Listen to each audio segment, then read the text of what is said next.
What's the story, Morning Glory? What is the word, Hummingbird? Thank you so much for joining me for another episode of Cookies Car Chronicles. And in this episode, we're going to talk about two old fools. First up, Shannon Sharpe. Shannon Sharpe, if you hate your money that much, if you hate being wealthy and you hate being a millionaire and you just want to give your money away to anybody, please give your money to me. You don't even have to give me 20 mil. You can give me half that much. You can give me a quarter of that much. I'll be satisfied. And you would change my damn life. I've got kids to put through college. I've got a mortgage that I want to pay off. I've got elderly parents that I want to take care of. Shannon Sharpe, if you hate your money that much, you hate the millions and millions of dollars that you earned through a lot of hard work. If you can't stand the sight of your big fat bank account, give your money to me. Okay? And I'm not even going to sue you to get it. Shannon Sharpe was sued by this young lady that he was having a relationship with. The girl claimed that he was violent towards her, that he sexually assaulted her, that he did all these horrible things to her. And so she sued. She did it civilly because I think the statute of limitations had ran out for her to charge him criminally. So she gets an attorney, and I guess initially he was going to offer her 10 million. It wasn't enough for her. So she filed the lawsuit and she was suing him for $50 million. She was asking for $50 million. I guess Shannon Sharpe realized that not only was he probably going to end up losing the case, he probably also figured out that more of his dark, nasty secrets would come out. So he decided to just settle with her for 20 million. His career was tarnished. I don't know if it was ruined. I don't know because, only time will tell if his career was actually ruined. But his career definitely was tarnished. People were looking at him sideways. All of his, the things that you do behind closed doors in the privacy of your bedroom, all exposed by this young girl. You look like a monster out here. You're a big, strong athlete. Even though you're old as hell, you're still a big, strong athlete. And the thought of a young girl, much smaller than you, accusing you of sexually assaulting her and hurting her, is disgusting. Disgusting. She had voicemail messages, not voicemail, but she had recordings of you threatening her. Shannon Sharpe, you're an old fool. You cannot, I don't want to say compete. A guy like you, especially, you're from the country, you're very old school, you're very old fashioned. You don't need to be dealing with these young LA girls who are empowered, who know that they are empowered. They know how to play the money game. They know how to do the money grab. These are not the women for you. Get you a woman your damn age and go sit down somewhere.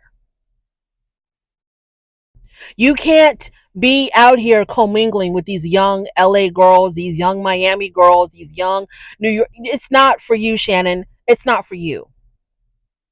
Shannon Sharpe, you worked so hard for your career. You put your body through hell to become the elite athlete that you became. You made it to the NFL, a boy from the country, having to use an outhouse growing up, being raised by your grandmother. A boy from the country makes it to the NFL. Your body, putting your body through Lord knows what for it to be in its, best performing condition. Your body went through hell to become the athlete that you became. We can tell because you're walking around all knock-kneed. Not only did you make it to the NFL, which is only the very, very few are able to do. Not only did you make it to the NFL, you had a long, thriving career in the NFL, and you had a career after the NFL, which a lot of athletes can't do. Like once they're no longer performing, once they're no longer in the pros, it's hard for them to maintain that income and maintain that notoriety and that momentum. People aren't really checking for them anymore. But you were able to make it as a sports analyst, a sportscaster, whatever you were doing on ESPN. You had a very successful YouTube channel, extremely successful YouTube channel. Shannon, you were doing the damn thing. But you looked at your bank account, you're like, this bank account is just too fat for me. This bank account is just too big. I got too many damn millions in this damn bank account. I got to give it away. And this girl has not done a scintilla, a tenth, an 18th, a 20th of what you've done in your life. And you're giving her $20 million to sit on and to live easy. $20 million. You're an old fool. You are an old fool thinking that you can play a young man's game and you have no clue. You have no idea what you're doing. She's recording you. I don't even know if you're aware that you can record conversations on cell phones. I don't know if you're aware of that. Um, she's accusing you of horrible, disgusting things that evidently you are admitting that you did it because you settled out of court with her. You didn't want to fight it. You didn't want to fight for the truth. You ended up settling out of court. True enough, she didn't get the 50 mil that she requested that she was asking for, but she got $20 million. For her to slap, all she does, Shannon, is slap on some damn lip gloss, turn on her camera for her OnlyFans content, jiggle her boobs, and then she sits by the pool for the rest of the day on your 20 mil. And you went through hell to become what you've become. You beat all odds, overcome all kinds of challenges to be in the position that you're in, to even have 20 mil to give to somebody. You worked really hard. Your family, yourself sacrificed so much. Your children, everybody sacrificed so much for you to become what you became. And now you're just going to give it away. A boy from the country who beat all the odds, who made the impossible come true. Now you're just going to be giving away your money to some girl who, I don't even know if she even graduated from college. She had all her claim to fame is OnlyFans and being with you. Moving on to the second old fool. Let's talk about Jackie Christie. Jackie Christie is a hot topic right now because next week Basketball Wives is going to be showing the episode where her and her own daughter get into fisticuffs. They get into a physical fight over Lord knows what.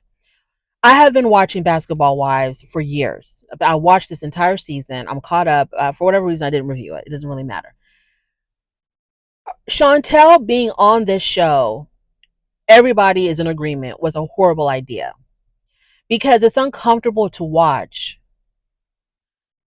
something as personal and private as a mother-daughter relationship being exposed to the public, being exposed to the world for views, for advertising money.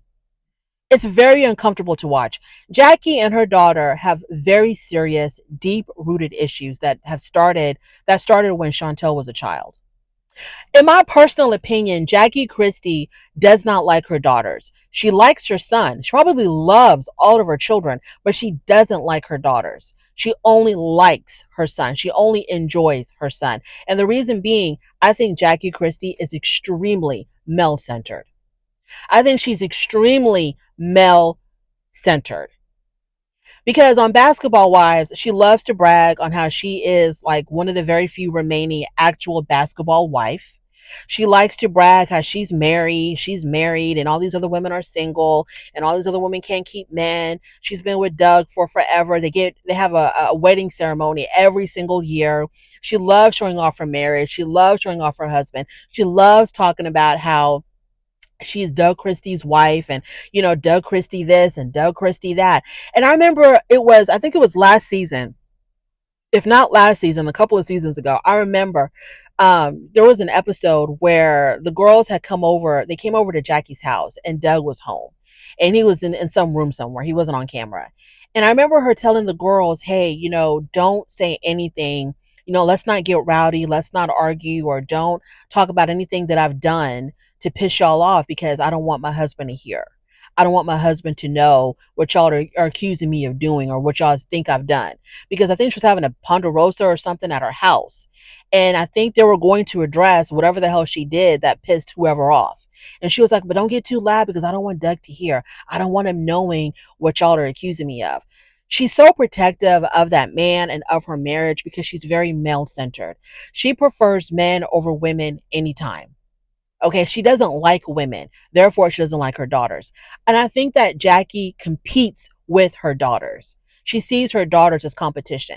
And the reason why I say that is because in this season, there was an episode where, of course, Chantel and Jackie, or Chantel is fighting with Jackie. Jackie doesn't pay Chantel any kind of dust.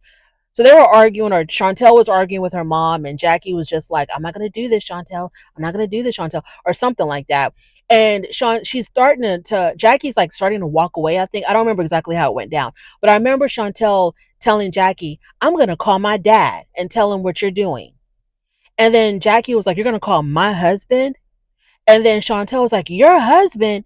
Your husband? That's my dad." So when that scene right there told me that she is very competitive with Chantel over Doug's time and attention. She's very competitive. She wants to be the center of Doug's world. And I don't think she likes it when Doug shows the girls. I know that the oldest girl, I don't think that's Doug's biological daughter. So let's just talk about Chantel. I don't think Jackie likes it when Doug shows Chantel any kind of attention. I think she competes with her daughter for Doug. And you know that Jackie's very protective of her husband. She thinks everybody wants him. She's very protective of her husband.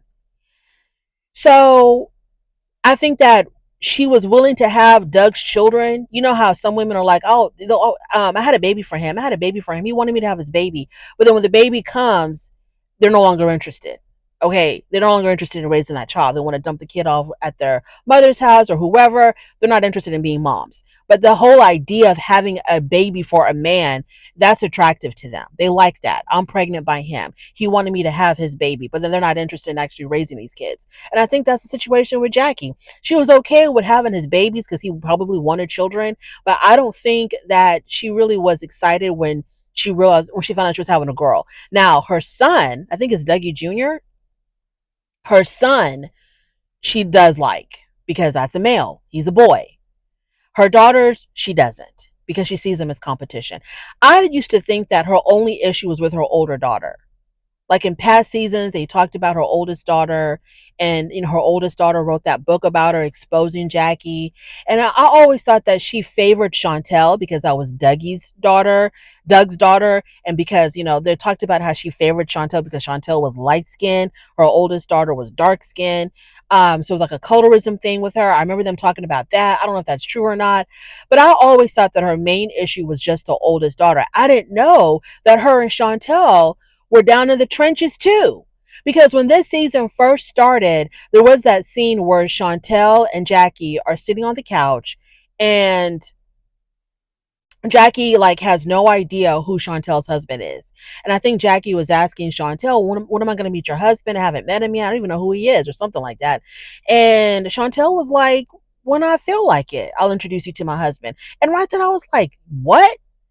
Your mom don't know who your husband is, or your mom has never met your husband? And then Jackie was talking about seeing Chantel's children. And Chantel was like, oh, I don't think so. You're not going to see my kids or something like that. Or I'm not ready for you to see the kids.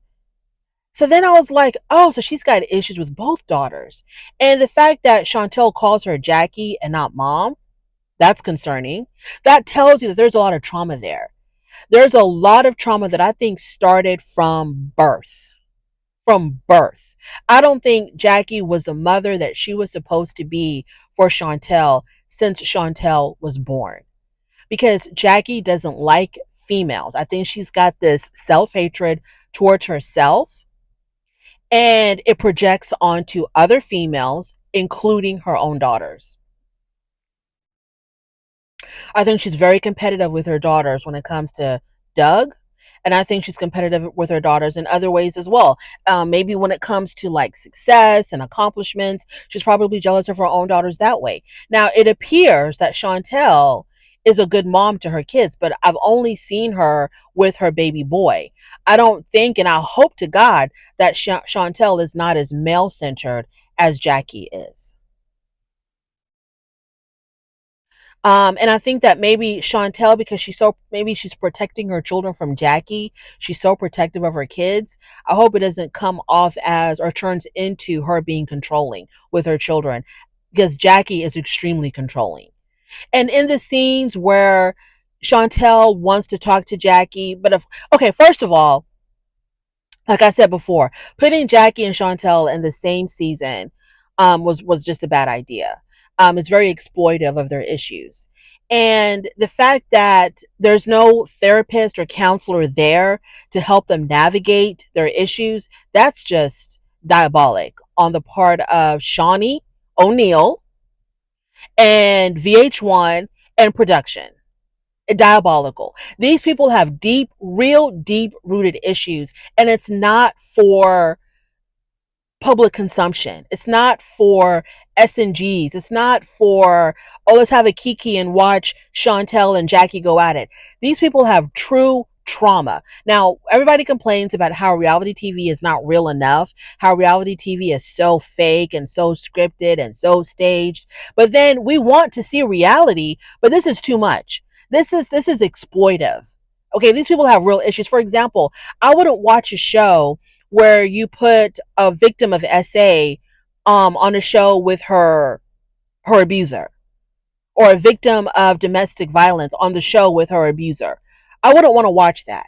That's real life for sure, but that's also real trauma. These people are having real issues. There's real pain here. Okay, and it's not for public consumption, just for some fat executive somewhere to be making a whole bunch of money off of advertising dollars. I don't know whose idea it was to bring Chantel on. I'm wondering if it was Chantel's own idea. Did she approach VH1, or did she approach Shawnee and say, hey, I really want to be on this show, because she wanted to confront her mom and expose her mom? Because Chantel came on the scene with a lot of anger. And I think it's justified anger, because I think that Jackie has not been the best mom for her throughout her childhood.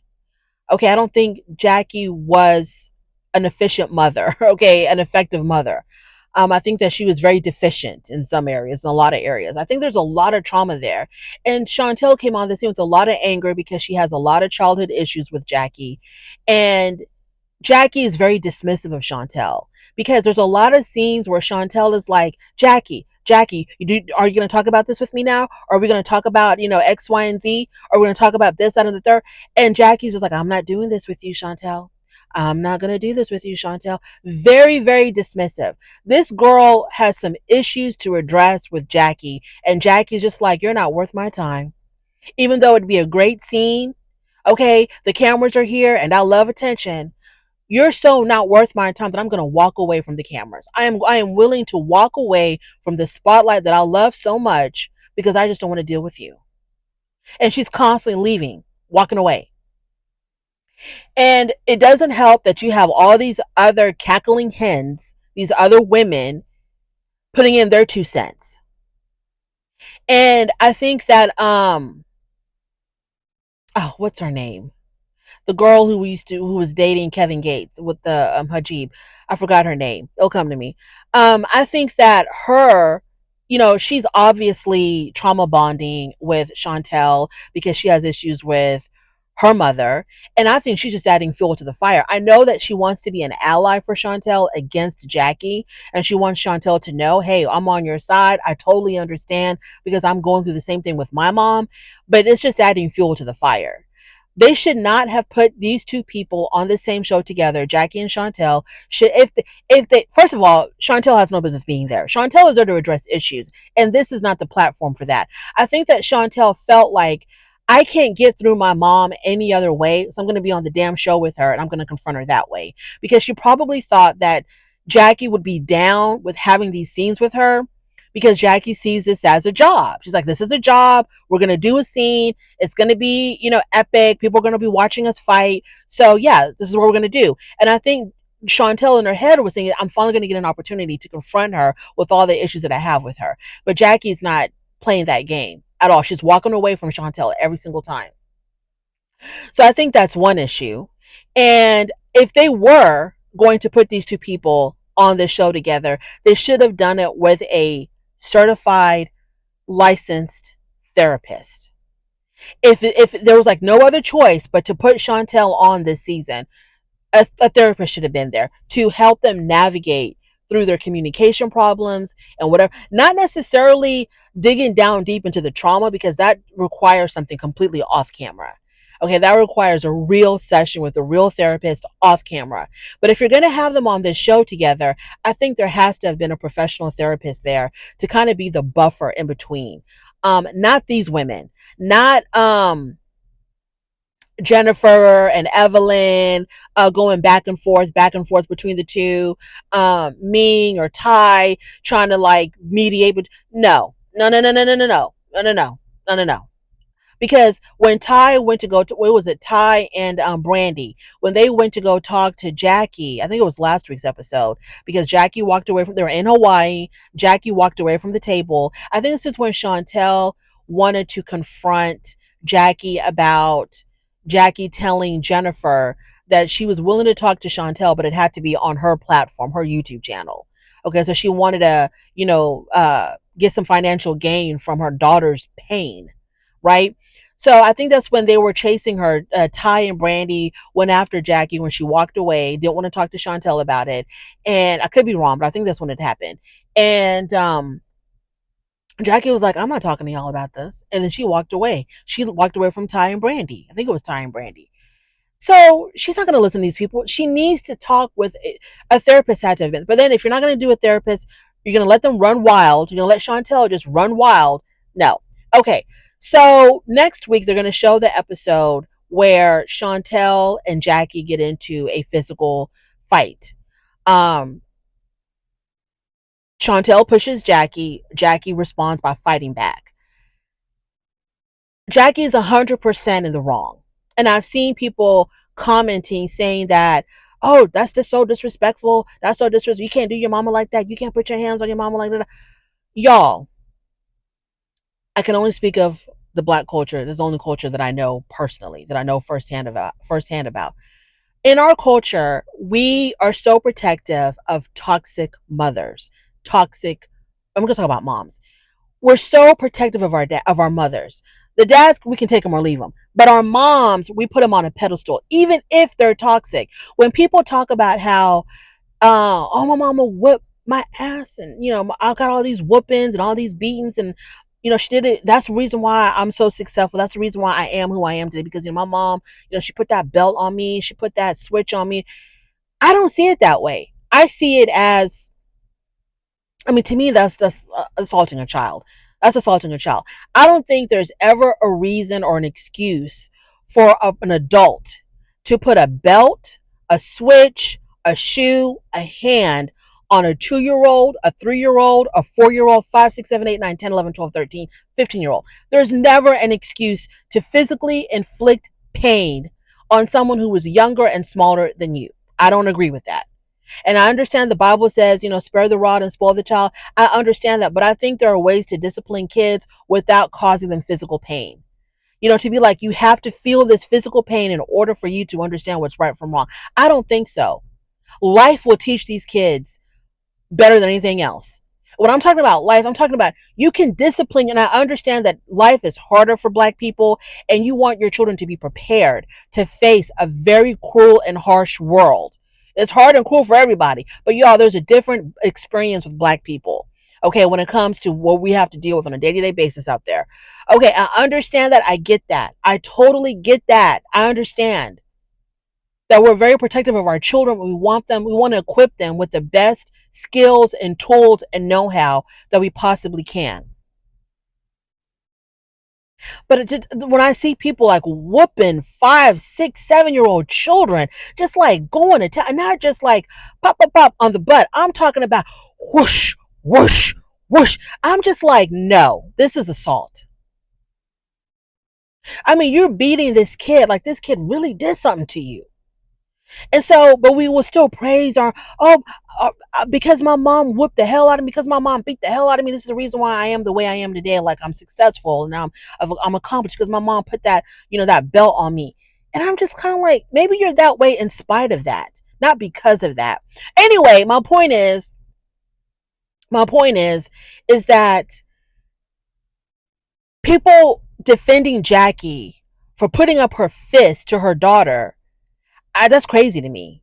That is absolutely insane. And the reason why I think that's crazy is because as a parent, if my child pushes me, like physically pushes me or hits me or throws something at me, as a parent, I need to figure out, why is my child doing this to me?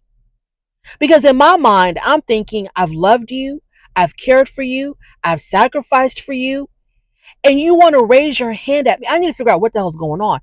So if they're putting up their hands to me, my initial reaction isn't to put up my fists and start boxing with my child. My initial reaction is to grab a hold of them and to make them stop and to try to understand what the hell is going on.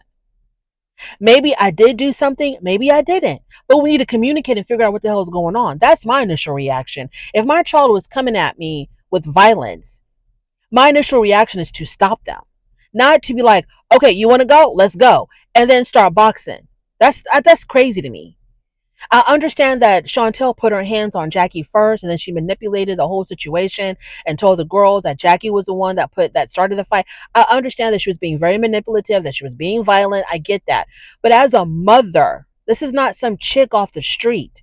This is not some bar brawl with some woman that stepped on your shoes. This is your daughter. Jackie doesn't like women, and she doesn't like her daughters. She's very male centered. She's from that era, or she's of that mindset where a woman is valued if she has a man in her life. That a man brings value to a woman, because the way she brags about that damn marriage and about that damn, and that's a whole nother. Doug Christie, what is happening in your household? Why does your daughter and your wife not like each other? Where were you when all this was going on? Now, I understand for probably a big portion of Chantel's life, Doug was out there playing basketball. He was in the NBA. Maybe he wasn't around much. And when he was home, he just wanted peace and quiet. I don't know. I don't know how. And then I know it's a mystery to a lot of people. Like, what the hell is Doug? Because Doug seems really quiet, very mellow. How can he be with somebody who's damn near like demonic? I don't know, like Jackie Like, how does this relationship work? Like, what is bringing these two people together? What has attracted Doug Christie to Jackie? What has he seen? It'll be more than can ever imagine of what brought them together and what's keeping them together. My assumption is Jackie is allowing him to do things or to get away with things that the average woman wouldn't, because she's so male-centered. She's very protective of that man. It is so important for her to have a man in her life, and he knows this, and he works that to his advantage. And I think there's certain things that she allows him to do or allows him to get away with that we will probably never know about, and he stays with her because of that. And she's got that thing, men love women who obviously want to spoil them and, cater to them and all of that. They love that. Obviously, anybody would love that. But then again, Doug, this woman is causing havoc in your children's lives. So, like, what are you doing about that? You love Jackie. Y'all got y'all's own thing going on that only the two of y'all will ever understand. Nobody else is ever going to understand it. But what is your excuse for allowing your wife to be this way with her own children? Like, you're witnessing this. You got front row seats to this. We're watching this on the back end. You watch this stuff as it developed, because Chantel came on the scene calling Jackie Jackie, not mom. Refers to her as Jackie. Talks about how Jackie had nothing to do with raising her. Now, so does Jackie just need to sit down with Chantel and say, baby, I'm so sorry that I wasn't there for you, but your dad had this, this crazy NBA career, and it had to be by his side, so I'd always drop you off at my mom's house, and I'm sorry I wasn't there for you. The way that Chantel is on this show screaming and yelling at Jackie, it's like she really wants to be heard. She wants a reaction from Jackie. She wants Jackie to show some type of emotion towards her, so that she can feel like Jackie cares. But the way that Jackie is constantly ignoring her and running away from her, it's like she just don't give a damn. And I know that hurts Chantel even more. And for her to put her hand on Jackie, it's like this pot that was just boiling over with the lid on it. And finally that lid just flew off, and all of her anger and her hurt just came out in that fight. I haven't seen the full episode because I don't think it's going to air until next week. So I'm probably jumping to conclusions without seeing what really went down. But I don't think there's ever a reason why a mother would put there's never a reason for a mother to put her hands on her child, even if the child started the fight. Unless your child is coming at you with a meat cleaver and wants to kill you, okay? If she pushes you, your initial reaction shouldn't be to put up your fists. Your initial reaction should be to be like, hold on, what is going on? But these are the two old, I can't believe these two old fools took up 30 minutes of my time.